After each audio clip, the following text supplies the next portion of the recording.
ಆತ್ಮೀಯ H16 news ಅರ್ಥಾತ್ ದೇಶಧಾರಂಗೆ ಸ್ವಾಗತ. ನಾನು ನಿಮ್ಮವ MI ಅಥವಾ ಮಲ್ಲಪ್ಪ ಜೋತಾವರ್. ಆತ್ಮೀಯರೇ, IPL ಇಂಡಿಯನ್ ಪ್ರೀಮಿಯರ್ ಲೀಗ್ 26 ದಿನದಿಂದ ರೋಚಕತೆ ಬೆಳೀತಾ ಇದೆ.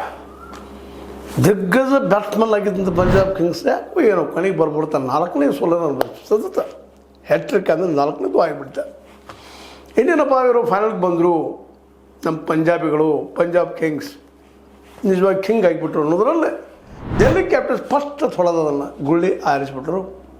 ನೋಡ್ಬೇಕಿಲ್ಲ ಮುಂದಿನ ಮ್ಯಾಚ್ ಏನು. ಟಾಪ್ ಬರುವಂಥ ಒಂದು ಪಂಜಾಬ್ ಕಿಂಗ್ಸ್ ಇವತ್ತು ನಿಧಾನಕ್ಕೆ ಲೋವರ್ ಇಳಿತಾ ಇದೆ. ಲೋವರಿಂದ DC ಮೇಲೆ ಹೇಳ್ತಾ ಇದೆ.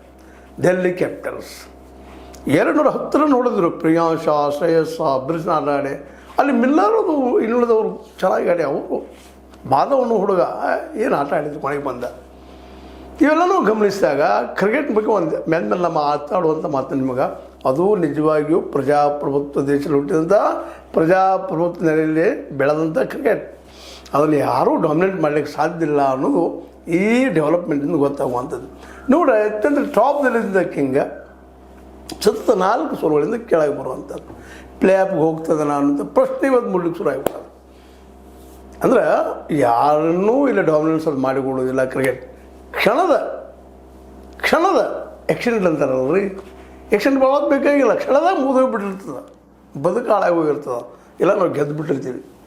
ಹಾಗಾಗಿ ಆ ನೆಲೆಯಲ್ಲಿ ಕ್ರಿಕೆಟ್ಗೆ ಒಂದು ರೀತಿ ತನ್ನದೇ ಆದ ನೆಲೆ ಬೆಲೆ ಅದ. ಹೀಗಾಗಿ ಈ ಒಂದು ಈ ಕಿಂಗ್ಸ್ಗಳಿಗೆ, ಪಂಜಾಬ್ ಕಿಂಗ್ಸ್ ಅಂತೂ ಇನ್ನು ಮುಂದಿನ ಮ್ಯಾಚ್ಗಳೆಲ್ಲ ಗೆಲ್ಲಬೇಕಾ. There is no other way to if you want to become the topper in the IPL. ಇದು IPL ಅಷ್ಟೇ ಅಲ್ಲ, ಇಡೀ ವರ್ಲ್ಡ್